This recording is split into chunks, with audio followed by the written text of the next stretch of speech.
Okay, they covered the Take That song, Patience, which was written by Gary Barlow. And who else?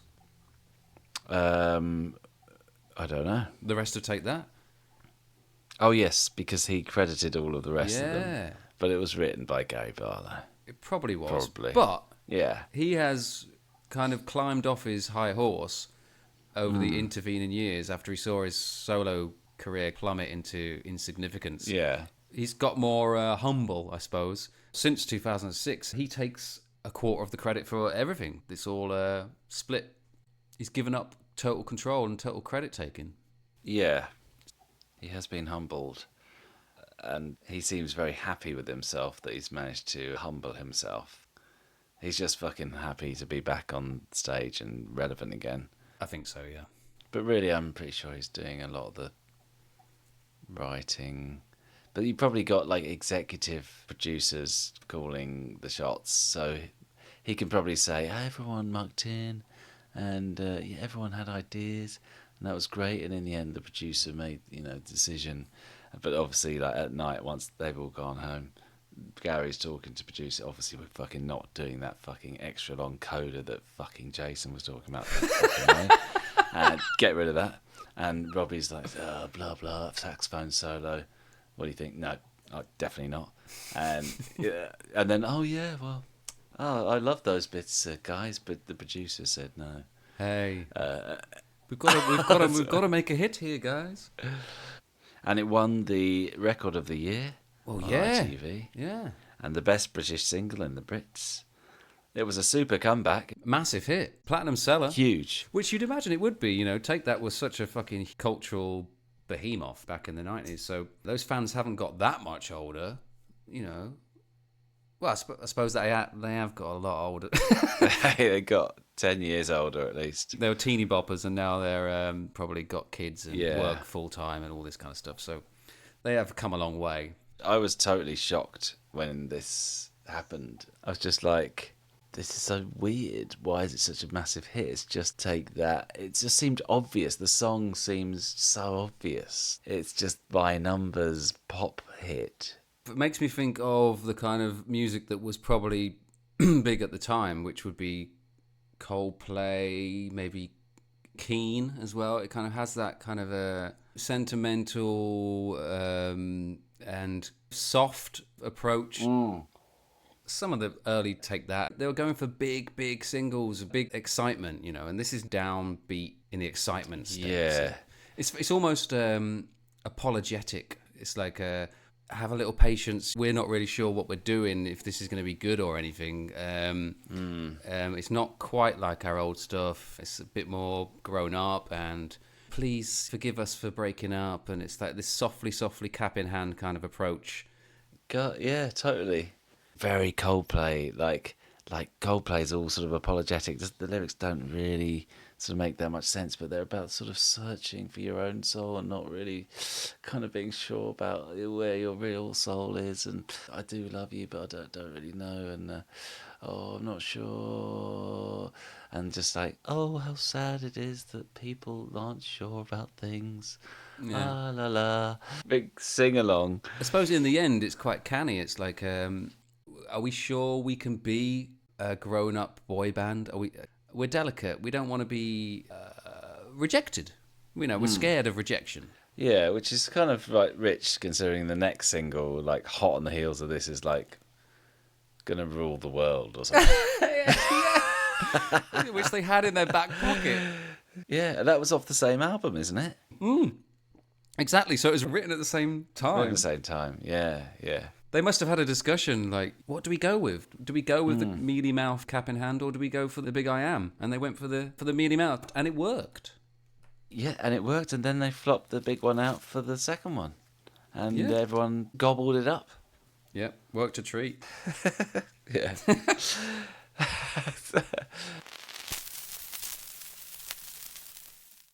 So, you got Kashmir on the right, Yeah. Barlow, and you got George on the left.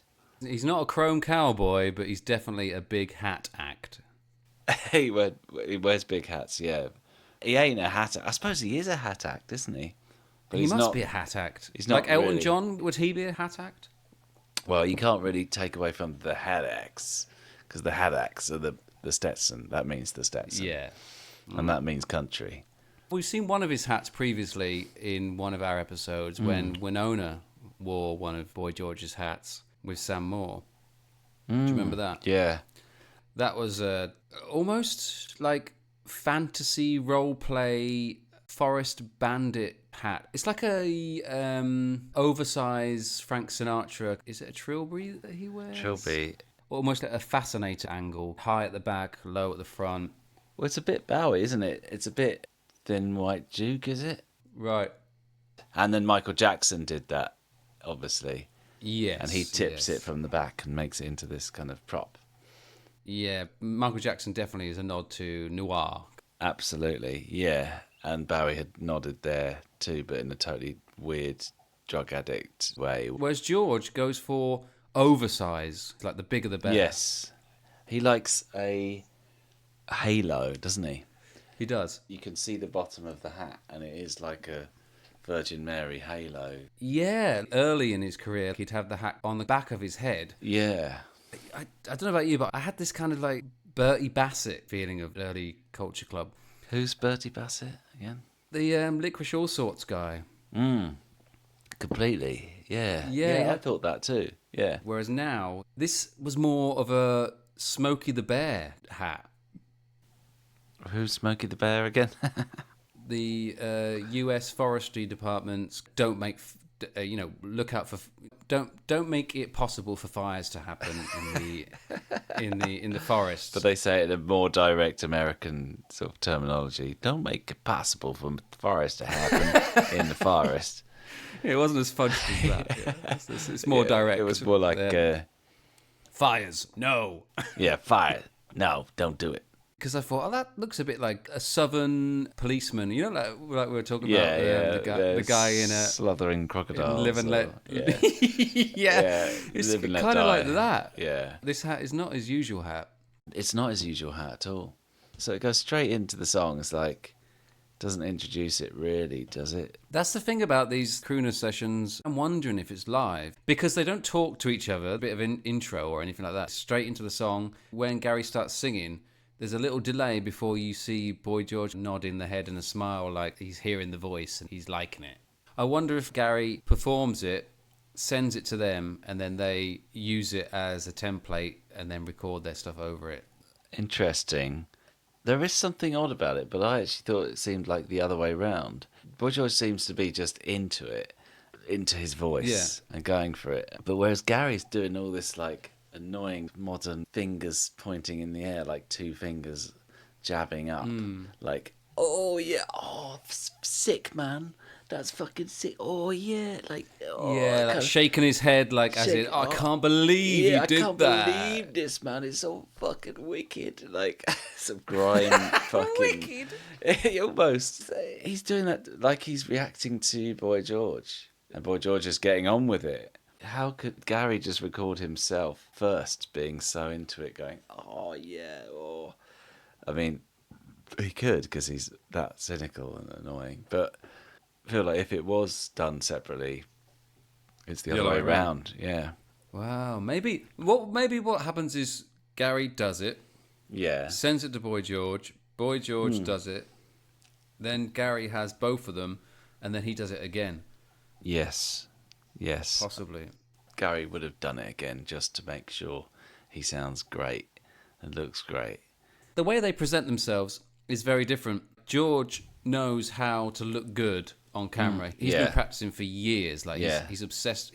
If you look at his YouTube videos, it's all the camera on his face. There's fucking loads of them. So he's really good at, like, you can see by the angle. He's got the microphone in the bottom corner and it's from above. Yeah. Whereas Gary, it's just like his phone propped up beyond his keyboard. Yeah, totally. And it looks right up his nose. Yeah, his has just got the tilt, which makes it a bit like, kind of like it is when you're doing a fucking video call. Exactly. Like, it's just a bit wrong. All he's done is he's realised, right, I should get my fingers in for the keyboard. That's his main concern is like, get my fingers in the keyboard because I am a fucking musician. Yeah, but he's not even playing the keyboard. Well, he's looking like he's playing the keyboard, But he's not, though. I don't think he's even playing it. Like, he's just acting like he's playing it. It's obvious, because he's going, yo, yo, grime fingers. Oh, pull up, pull up. Oh, then he's like sort of, I better do something with my hands, and he kind of jumps them up and down so they can be seen in the screen. He's looking at the screen, some fingers there. And also, like, did you feel like, because obviously I've listened to the original Patience, and the music is not the same. No, no. It's much more... threadbare, yeah. Yeah, it doesn't have the backing vocals of the rest of Take That. I wonder if it's one of his versions of the song that he's got on his computer, you know, yeah. Because he's obviously done demos of it and whatever. Or if it's like Sunfly karaoke version that he's just doing it over. I don't think it's the karaoke version. I think he would have made that in his little studio because he's fucking bored. And and he's really depressed because he's stuck again in COVID and everything. So he's made this little version just for that, and then he's pressing play on Pro Tools. That's all he's doing. A few of his earlier ones, of the Crooner Sessions, he doesn't play piano in them, and he does these goofy kind of gags, like, you know, stuck in the camera frames or wearing sunglasses, taking them off, putting them back on. And he's just trying to get comfortable with the medium. And by this time, he's got comfortable. It's pointed up his nose, and he's got his fingers playing the keyboard. He's a musician. He wrote this. He's great. He's looking at Pro Tools, scrolling along. He can't help but look at the next pink block piano is coming. And so he's not quite as engaged not quite there. as he should be, but he's trying to really act engaged. He's got the little phone just propped up. It's just that, isn't it? He's not got like a proper camera in there. No, it's a fucking phone camera. He's phoning it in. Whereas Boy George is fucking nah. He's 80s. He's stagecraft. Like, yeah, he knows how he looks good, and he looks good from this angle. Make sure the hat is in there, and you know. And it does look good because he keeps coming sort of towards and like throws himself forward into notes and backwards into sort of the space. And you're not looking into his eyes so much; you're just seeing his motion as a singer. Emoting, and he's got movement in there, whereas that's what you don't get in these fucking video calls. You just get this weird puppet in front of you, and that's what Gary is. Well, he does look like a puppet. His hands look like they're being puppeted, and also he is like a Thunderbird. The way his eyebrows go up and down, his main feature are his eyebrows, aren't they? The expression comes through the eyebrows. And he's trying really hard with these eyebrows. His eyes go in the back of his head every now and then, kind of flutter back there. And he's trying so hard to be a performer of worth. But he's just a bog standard meat and potatoes songwriter. Very good at making decent houses that don't fall down. And that people pay and lots of money because they're in a good location. But they're not that nice. He's a housing guy, isn't he? I mean, that's one of his sidelines, being a landlord. I bet it is. Bastard. Also, one of his sidelines is wine. If you go to his official website, that's on the front page. Guess what's on the label of Gary's organic wine? His face? No, a keyboard. Okay, yeah. Like just the keys of a keyboard. Just the keys. Just the keys, yeah. Because of the notes that you get in the wine, you know. Yeah. Yeah. Interesting. Someone else had that idea. I'm sure. Yeah, surely. George's voice sounds extremely rich, and it quivers and vibrates. Yeah. He has this Smokey Robinson kind of tremolo that he puts on all his notes that he holds, and it decays slowly. He's a craftsman, you know. He is a craftsman, and he's obviously developed this so rich compared to Gary's, because Gary just goes for this sleek one-note high thing, remove all the fluff, just like... Yeah, there's none of that Elton John roar or anything like that. No texture. It's just like a laser in a Glastonbury festival among the blurry lights. Cuts through. does cut through, and it is reasonably satisfying when it harmonises with George's vibrato. I mean, Gary wants to come from this soul thing, but it's too far away for him. He doesn't really have any connection with it, whereas George obviously does, because all those new romantic people were influenced massively by soul. And he's really trying to keep that in his voice. It glides on itself like a surfer on a wave, but it's also the wave. And I feel like he's been practicing ancient techniques like Mongolian throat singing or overtone singing. Wouldn't put it past him, because he is pretty new age, isn't he? He's pretty new age, and I almost reckon he has been studying like Mongolian throat singing, which, by the way, was banned because of its satanic potential, apparently, by Christian priests. How do you mean banned? Well, the Inuits. Funny you should ask, but the Inuits, Indians in northern Canada, who were mainly women whose husbands were away, they'd start wailing in this multi-pitched way. The Christian priests were like, "Fuck me, this is too much. Like, fucking Too ban powerful. it." Yeah. George is very into his new age anything, really. Right. He gets into Buddhism when he has his big reset around, what, mid-80s, I suppose? He goes off the drugs and everything. He gets off the drugs after his friend dies. So he goes cold turkey, basically, with his parents looking after him, and his boyfriend's there. And his GP feeds him this Buddhist literature. But his boyfriend gets more into it, and it's like, well, let's go to a meeting, in Hampstead. And he said that he saw it as like a new jacket to wear. He's very susceptible to new trends, Yeah. He does like drinking his own urine. He gets into this thing called tapping. Do you know tapping? No. EFT, emotional freedom technique. When you're in a moment of stress, you start tapping on certain acupressure points. Yeah. So the idea is that you tap at the same time as focusing on the personal issue. It's like a quick fix, self-soothing practice. We'd know it as counting to 10 or a mantra. Yeah. He gets things from things like, oh yeah, that works for me. I'll go for that. Yeah. Yeah. And he's quite confident, and he's like, grab on something, but he's also quite happy just to believe and go for it. And he'll get something from it, and he'll get something from the drugs, and then it'll be like, okay, I'll get something for Buddhism. Cool. Move on. Take little things from all areas. He doesn't sort of go deep down for decades, and he always pops back quite easily, it seems. Yeah. He's that's what's cool about him. robust. Yeah, and it's funny because he so believes in what he's doing even now, when really has he done anything for years that anyone's really been like, wow. Well, no, that's why he's on tour with Culture Club. Yeah, but he seems fine about it. Like, lots of artists can't stand the fact that they never had the kind of fame they had in the first place, or the kind of adulation, and they just give up, or they go into depressions forever. Or Well, George had his moments, didn't he? I mean, he was put in prison for a while, wasn't he? was he? Yeah, why? Well, he's got a bit of a predilection for male prostitutes. Right.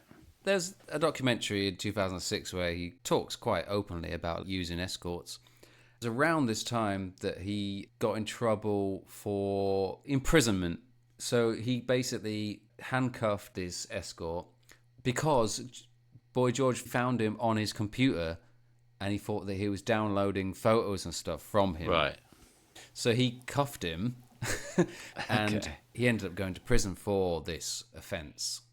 But he's just a boy, he's just like getting into shit and Getting into trouble. He gets into trouble a lot. gets into a bit of trouble, gets out. I wasn't even sure if he was gay or not. So yeah. But Boy George. Well, yeah. When I started looking at him recently, I was like, oh, is he gay? I think so. I don't know. I think he'd be top 10 gay people in my mind. Like, I find him very sexless, though. right. He doesn't seem to be flirting with sexuality really. He seems to just be flirting with fashion He's our second gender bender in this episode. on after this Prince. episode. Yeah, yeah. Prince was always a hell of a lot more shocking to me as a young kid. Like, Yes, maybe because he was black and small. yeah. But also, he was like naked on the cover of his albums. Yes, true. So Prince's body is up and centre, And it's exposed. and it's exposed. You don't know anything about Boy George's body at all.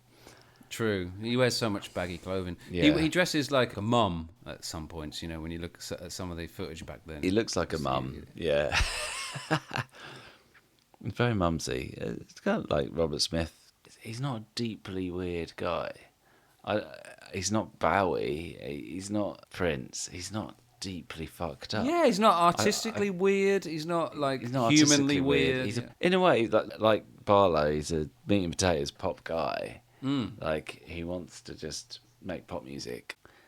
And neither of them have so much mystique. Like, Boy George did some things at the time which were radical, and Gary Barlow would never do that because he's much braver than Gary, and he's gay, so he has more to have to be brave about. There's some synchronicity between him and Gary, actually. They've taken different roads, but they have ended up in similar positions because they both are now, or have been recently in recent years, judges on talent shows. Yeah. Gary replaced Simon Cowell in 2011 in the role of industry star maker in X Factor. But he Yeah. also was pushed to try his hand at the pantomime villain role. And Yeah. it's so fucking weird to see this. Have you seen the clip of him responding to Tulisa from N-Dubs? No. Was one of the other judges. He's a mentor of some guy that's singing. And she says something disparaging about this. And he does this really awkward Simon Cowell moment. Tulisa, I don't know what's offending me more, your comments or your fag ash breath. And you can see, Oh my like, God. he just doesn't look comfortable doing it. Horrible. He's been pushed into this role. Yeah. I don't know why he went for that or accepted that. He's not, I mean, the difference between the two is the confidence, I think. Like, I don't think he's a confident man like Gary. No, he's not. He's not at all. He will make wrong decisions, and He knows he can't really get through it with his charisma, like Boy George can, like because Boy George ended up doing The Voice, but Boy George can get by with his personality, whereas Gary, his personality is not strong enough, so they augmented him into being a nasty guy. oh, such a bad move. And he ends up being like those bosses that you really hate, like the ones that are cunts. You hate them, but you expect them to be cunts, and you know when they're gonna be a cunt. Then you got those ones that start off, maybe they want to be your friend or something, and then they're not, and then they're nice again, and then they're a total cunt but out of character, and it's just like you fucking hate them more, a lot more. Many entrepreneurs and bosses, they think, oh God, now I've got to be a cunt, and they try it out, and it goes so horribly wrong for everyone. This is where they kind of split. George carries on with this kind of semi-reality TV. He did American Apprentice when instead of Donald Trump, they had Arnold Schwarzenegger. And he made it to the final. Really? Yeah, but he finally got terminated by Schwarzenegger. Whereas Gary goes to what he knows best, is control. And he goes on to produce his own talent show called Let It Shine, which is a show where he auditions acts to be in a Take That musical. Of course. Narrow the field to Barlow world, and then he can operate, I think he said he wanted to be what Clive Davis was. Like, this was his ultimate... Clive Davis, who fucked him up in America. Yeah, his ultimate aim was to be a Clive Davis kind of figure, breaking acts and being a mogul, basically, or Svengali. And he tried for a few years. He got a number 2 with Blue. He was writing songs for Atomic Kitten, Delta Goodrem, various X Factor finalists, and even Donny Osmond. And he also had this kind of, the Radio 2 scene of classical meets pop, like Russell Watson, Catherine Jenkins, John Barrowman. He was writing for people like that. But both of these writers, Gary and George, had songs on Charlotte Church's Grown Up album. Do you remember when Charlotte Church I remember, became like came of age. She came of age, yeah. She did this pop crossover album from 2005 called Tissues and Issues. So that's one place that they meet. Yeah. There is a strange synchronicity between the two. This performance, is it a classic duet? No. No. This is what I found about duets that cover a song that is not a duet. Songs that are from one point of view, but someone has joined. Yeah. This is what we've got today. And it's not satisfying as a duet. No, it's not at all. But I think there's something about the visuals on this and the whole COVID split screen, modern kind of, you're just looking at it. I found it very hard to sort of come out of it and close my eyes and imagine music like you can with the great duet singles where the video's done after, I'd like to try and be able to listen to it walking along and see, like, all I'm thinking is those little boxes they're in. It's very difficult to get out of that. Like, it's hard to put them together. Yeah, because they weren't together. Yeah. Obviously. It feels like karaoke, the way it's presented. Yeah, it's karaoke, very karaoke. It's a social media duet. And the sort of excitement factor for the social media generation is like, it's stars that we know just doing it like we would do it, just on the phones, and like, there they are, right there doing it. Ah, how nice. But we're saying goodbye to Gary Barlow. And he's quite a funny character, actually. Like, he's a bit dad. He's a bit like awkward teenager. He's got some points of interest, He's got some strangeness to him, hasn't he? Yeah, he's got some strangeness. Because on the surface, he's so fucking desperate for mainstream because his dad wants him to just be normal working man. But he's got this sort of unconfident thing. Yeah. Which makes him interesting. He's sensitive. He feels vulnerable. Yeah, he's sensitive, yeah. The whole idea of Patience being the comeback single is him feeling vulnerable. Okay, so what's next then? Like, we're going George, and I'm really excited. I'm really hoping for certain things, but probably not going to get them. Okay, well, we're going to go to the heyday of George. Okay. So we're going to go to 1985. Yeah, can I guess, is it Spandau Ballet? No. No. Is it female? No. Just tell me then. It's male. Okay. Tell me more. It's Motown. Okay. Luther Vandross. No, bigger. Bigger Motown. Classic Motown? Classic everything. Top of the pops. This guy has probably got as many or just about as many connections as Elton John. Shitting hell. He works with everyone. Oh, my brain stopped working, so... I'll do it in the Sam Moore delivery. Yeah. Mr. Stevie Wonder. Oh, of course. Who's driving this car? Stevie Wonder? Die Hard guy. And it's in 1985, so this is when George was fucking huge. And Stevie Wonder was, of course, huge, because Stevie Wonder's always huge. Yeah. And what's the song? Part-Time Lover. Ah, wow. A Stevie Wonder classic. And is this the version, does it have George on it, or? It's a duet. I know of the song, but is this the version of that song? No, or is it a special duet version? No. It was performed at a TV special charity event. Okay. Cool. I like these TV specials. There's a lot to talk about. Yeah, they're coming into, when it first started, I was very precious about whether it was a single or not. And I realised that was never going to get us around the galaxy as easy. You've got to use a bit of space junk now and again to get around the galaxy. Like, you can't always use, like, the fucking Millennium Falcon, can you? Which is a bit of space junk. And also, when it's live, you get some real treats because you see some edges exposed because the people are not quite sure about what they're doing. Oi, pull up, pull up.